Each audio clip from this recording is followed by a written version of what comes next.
Hello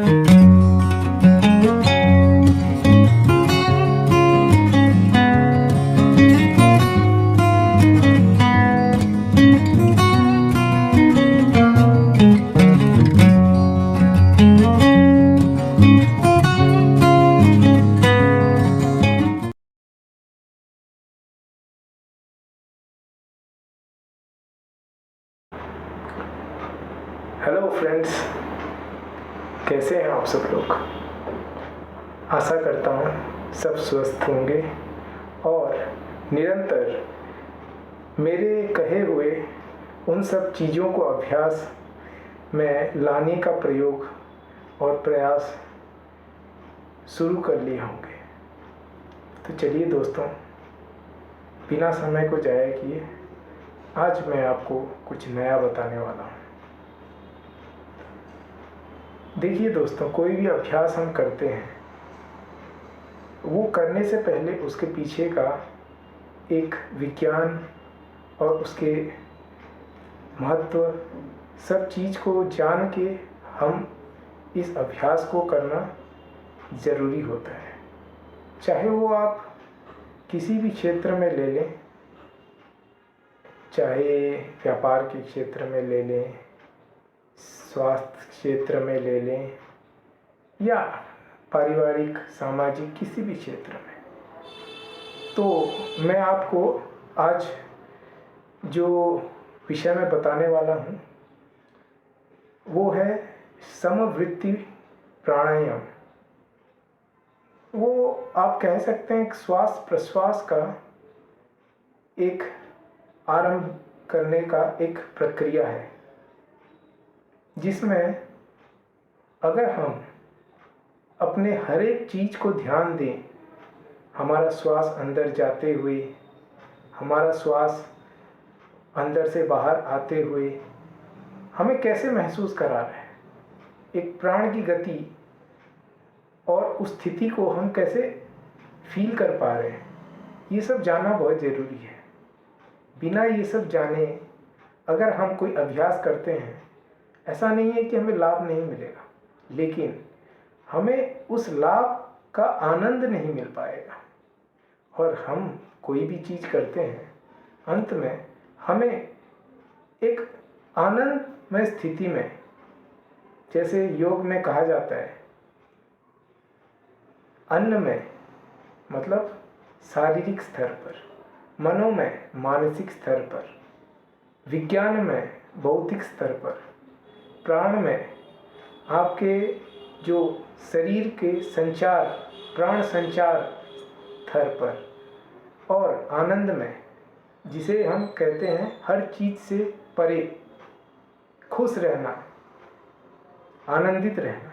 तो हम बात करेंगे प्राण में, मतलब जो ऑक्सीजन हम ले रहे हैं और छोड़ रहे हैं इस वायु के माध्यम से, उसको हम सही तरीके से कैसे ले सकते हैं, कौन सा अभ्यास है वैसा। तो आइए दोस्तों, मैं आपको उस अभ्यास के बारे में एक स्पष्टीकरण करके बताता हूँ कि ये कैसे आप कर सकते हैं और इससे आप वैज्ञानिक तरीके से कैसे लाभ ग्रहण कर सकते हैं। तो आपको पहले ये जानकारी मैं दे दूं कि हमारा रोग प्रतिरोधक क्षमता हमारे श्वास के ऊपर सबसे पहले निर्धारित होता है। कैसे? अगर कोई व्यक्ति 30 सेकंड तक सामान्य रूप में श्वास को लेने के बाद वो बिना किसी झिझक के, कष्ट के अगर उसको मेंटेन करके रख पाता है, तो उसका फेफड़ों का जो एक कार्य क्षमता है, जो एक कैपेबिलिटी है, वो मतलब इम्यूनिटी के साथ जुड़े रह के शरीर को अच्छे से कार्यक्रम कराने के लिए सक्षम होता है। नहीं तो कोई ना कोई बीमारी आते ही रहते हैं। तो हम इस समवृत्ति प्राणायाम में इसका प्रक्रिया जानते हैं। आइए, तो ये बड़ा ही सरल है, 4 स्टेप में होता है। पहला स्टेप आपको जो है बहुत स्थिर गति में श्वास लेना होता है और जितना गहरा और जितना धीमा सांस आप ले सकते हैं आप लेते रहें और उसके बाद श्वास को जो है जितने समय के लिए आप लिए हैं उतने समय तक आप उसको रोक के रखें अंदर। फिर धीरे धीरे क्या करना है, उसको छोड़ना है। मतलब आपका जो श्वास आप अंदर रखने के बाद आपके शरीर को जो एक क्षमता के साथ विकसित करते हैं उसको धीरे धीरे करके बाकी उन पदार्थों को जिनकी आवश्यकता हमें नहीं है, जो कि कार्बन डाइऑक्साइड कहते हैं, उसको छोड़ के हमें शरीर को जो है फ्री कर देना है, रिलैक्स कर देना है सारे तनावों से। और फिर जब पूर्ण तरीके से आप उसे छोड़ देते हैं उसके बाद उसी स्थिति में बिना श्वास लिए कुछ समय के लिए, उतने ही समय के लिए जितना समय आपने श्वास छोड़ने में लगाया था उसको आप रोक के रखें। बहुत ही रोचक चीज़ें हैं ये सब। आप एक बार गहराई से इन सब चीज़ों को महसूस करके एक बार अभ्यास करके देखिए, बहुत आनंद आएगा। तो दोस्तों चलिए मेरे साथ ये अभ्यास कीजिए, आपको समझ में आ जाएगा। उसके बाद मैं इसके लाभ और किस किस स्थिति में आप इसको कैसे तरीके से करना है और क्या क्या अवॉइड करना है ये भी बताऊंगा। तो चलिए।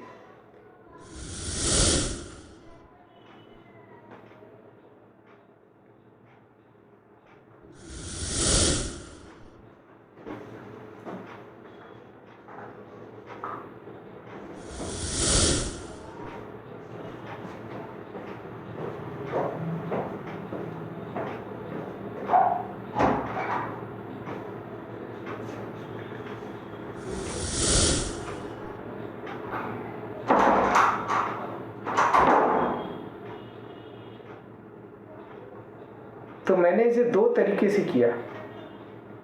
एक सिर्फ मैंने लिया है इसे और दोबारा इसको मैंने उसी गति में धीरे धीरे छोड़ दिया।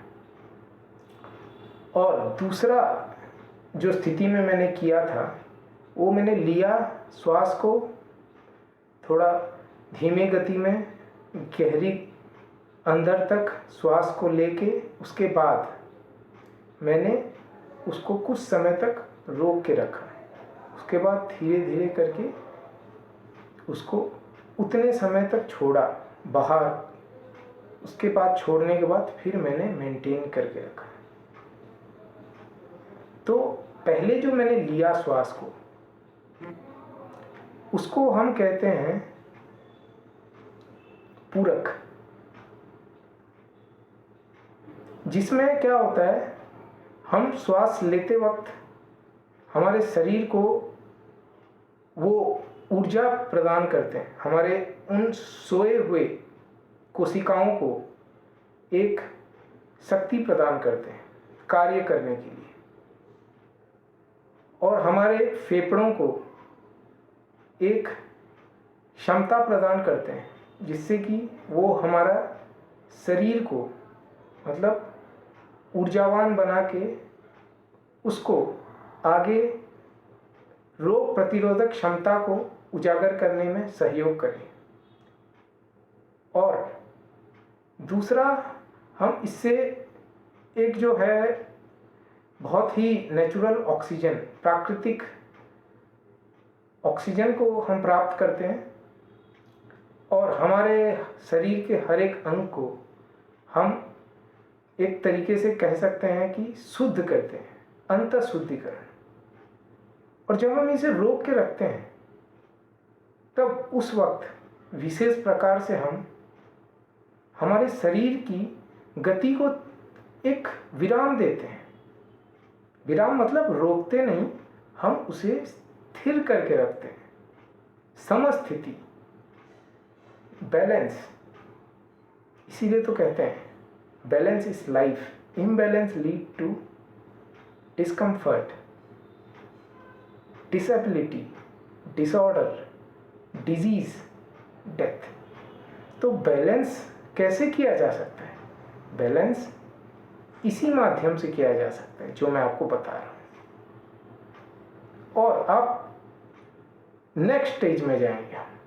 जो हमने होल्ड करके रखा था जो प्राणवायु को, उसको हम एक बार शरीर में पूर्णतः प्रयोग करने के बाद धीरे धीरे जो आपका अपान वायु है, जो दूषित वायु है, उसको हम उतना ही समय लेके अपने शरीर को बिना तकलीफ दिए छोड़ेंगे।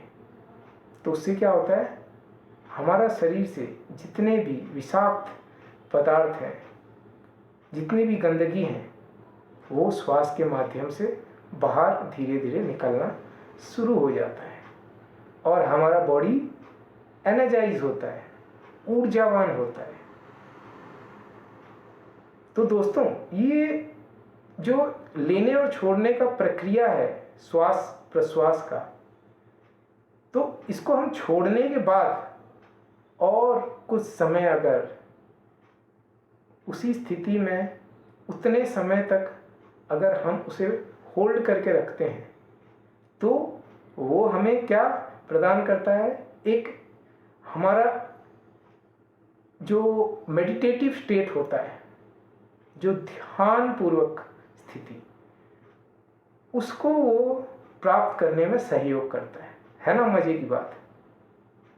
तो दोस्तों देखिए, इतना सरल स्थिति में आप कोई भी मतलब उतना ज़्यादा परेशान हुए, कितना महत्वपूर्ण लाभ पा रहे हैं इन सब सरल अभ्यासों को जान के, उसका वैज्ञानिक आधार को समझ के करने के बाद। तो दोस्तों, अंत का स्थिति जो होता है वो हमारा बाह्य कुंभक होता है। लेने के बाद रोकने का स्थिति को कहते हैं अंतर कुंभक।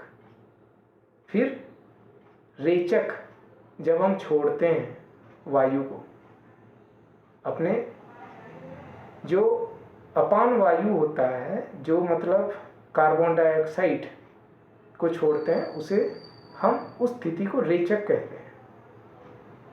और उसे जब हम छोड़ने के बाद फिर रोक के रहते हैं, उसको हम बाह्य कुंभक कहते हैं। तो 4 स्टेजेस हो गए। कौन कौन से? एक, श्वास लेना, उसे पूरक कहते हैं। श्वास को लेने के बाद रोक के रखना उतने ही समय तक, उसे अंतर कुंभक कहते हैं। और उसके बाद धीरे से श्वास को पूर्णतः छोड़ना, उसे हम रेचक कहते हैं। और छोड़ने के बाद फिर से उसको उतना ही समय रोक के रखना, उसे हम बाह्य कुंभक कहते हैं। तो देखिए दोस्तों, ये सब चीज़ें सरल है, लेकिन हम अगर उसको अच्छे से मतलब जान के उसका अनुभव ना करें, तब तक वो हमें एक आनंदमय स्थिति में उसका लाभ नहीं देता। और मैं ये भी आपको बता दूं कि ये अभ्यास कोई भी कर सकता है। बस इन कुछ स्थिति में ध्यान रखना है जो मैंने पहले बताया था। केवल आपको 2 स्टेप करना है इन स्थितियों में, जो जिनका उच्च रक्तचाप हो, जिनका आर्टरी में ब्लॉकेजेस हों, जिनको सदमा लगा हो, या फिर वो गर्भवती महिला, जो इन सब चीज़ों को फोर्सफुली हैंडल करने पे उनका कॉम्प्लिकेशन थोड़ा बढ़ सकता है। इसलिए उनको 2 ही स्टेप में करना है। श्वास को धीमे से लेना है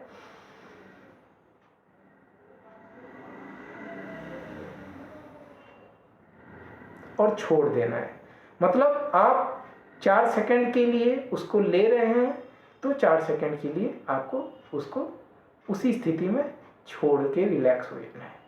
तो ये इन 4 समस्याओं जिसको हम इस 2 स्टेप फॉलो करके मतलब लाभ भी ले सकते हैं और कॉम्प्लिकेशन को भी अवॉइड कर सकते हैं। बाकी जिनका स्वास्थ्य अच्छा है, जो मतलब एक नॉर्मल स्थिति में है और अपना स्वास्थ्य को और एक स्तर इम्प्रूवमेंट के लेवल में ले जाना चाहते हैं, तो वो इस 4 स्टेप को कर सकते हैं।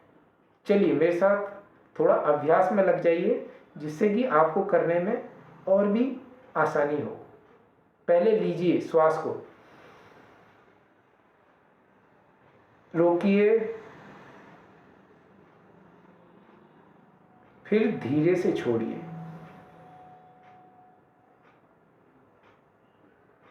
फिर रोकिए,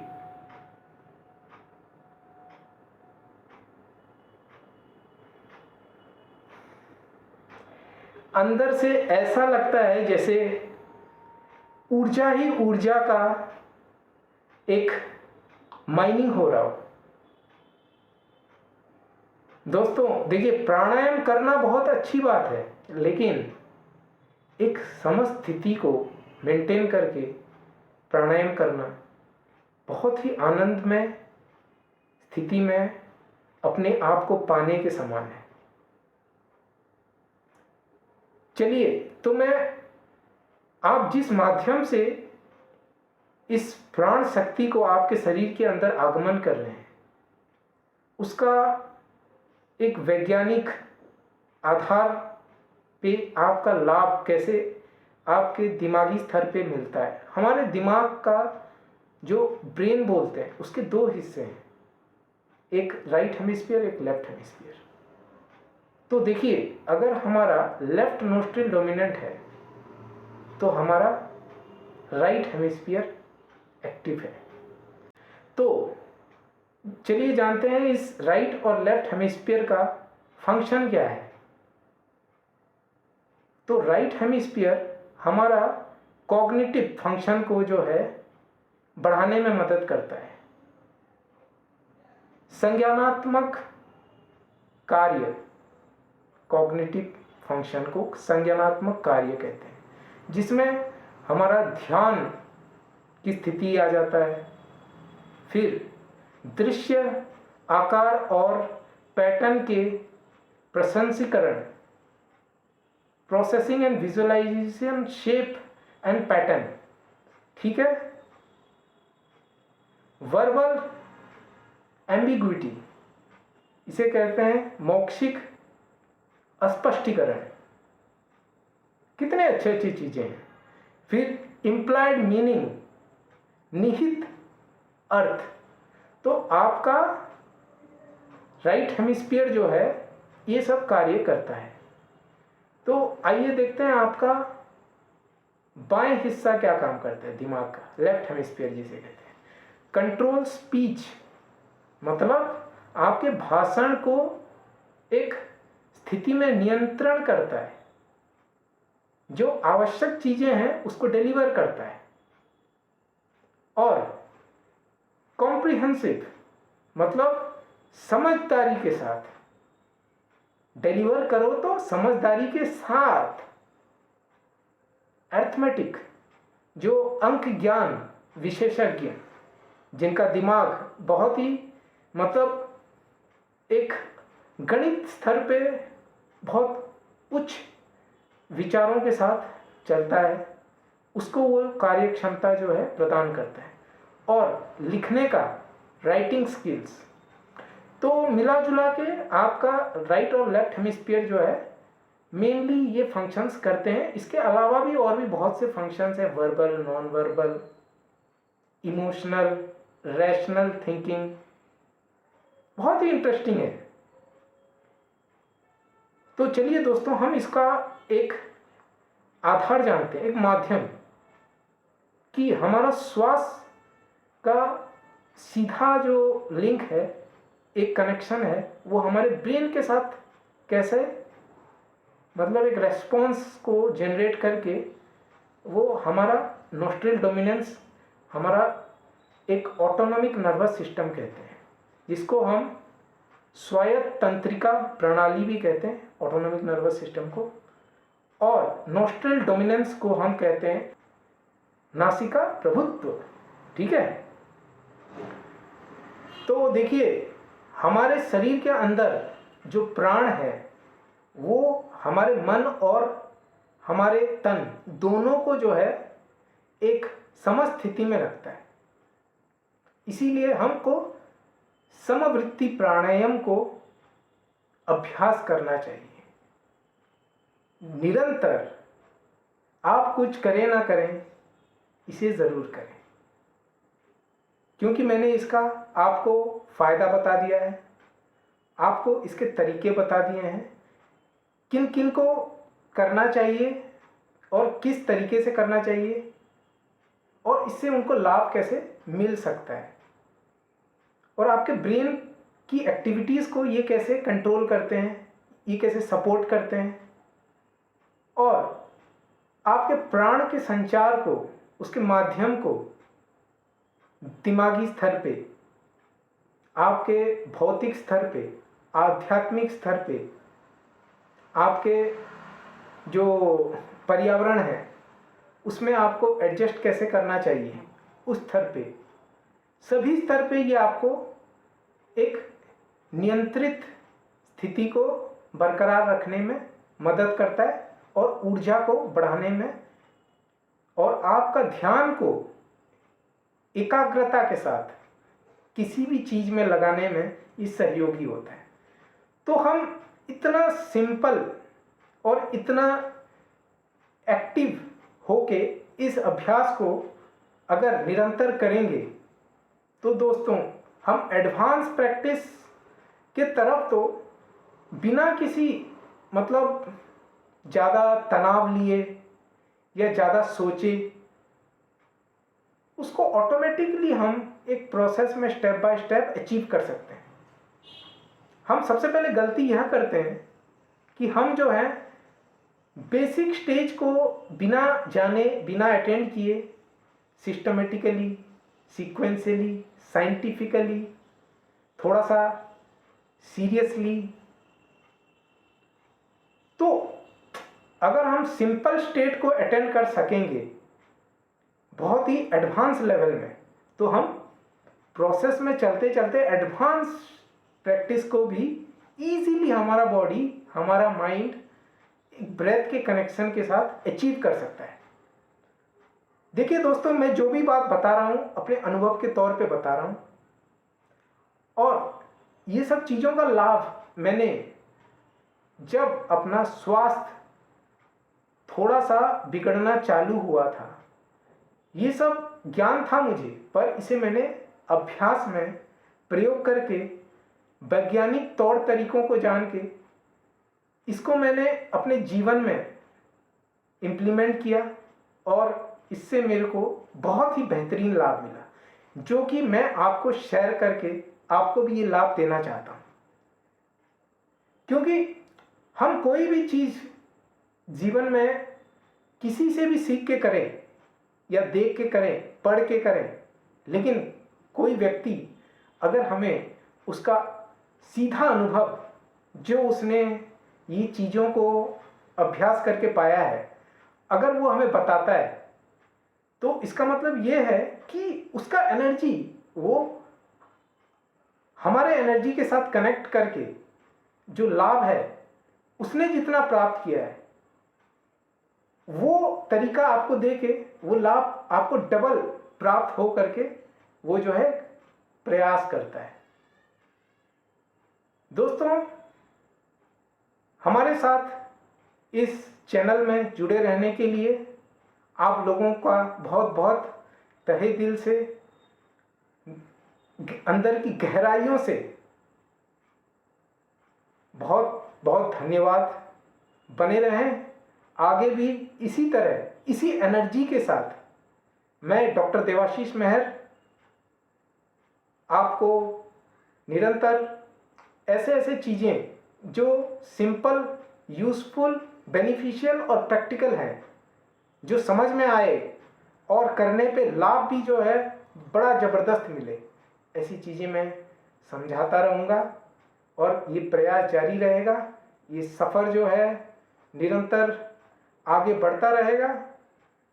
और दोस्तों, इसी के साथ मैं आप सभी को आग्रह करता हूँ, निवेदन करता हूँ कि ये सरल अभ्यास आप ज़रूर करें और इसका लाभ क्या हुआ और कहीं पे भी कुछ आपको परेशानी होती है, समझ में नहीं आता है, तो कमेंट बॉक्स में आप ज़रूर आपका परेशानी या आपका लाभ जो भी मिला है वो मुझे बता सकते हैं। उससे मेरा भी थोड़ा ज्ञान बढ़ेगा और आगे आप लोगों के लिए और भी अच्छे तरीके से मैं ये चीज़ों को एक आकार देके आपके सामने प्रस्तुत कर सकूं, ये मेरा प्रयास रहेगा। तो दोबारा से दिल की गहराइयों से हृदयपूर्वक बहुत बहुत धन्यवाद।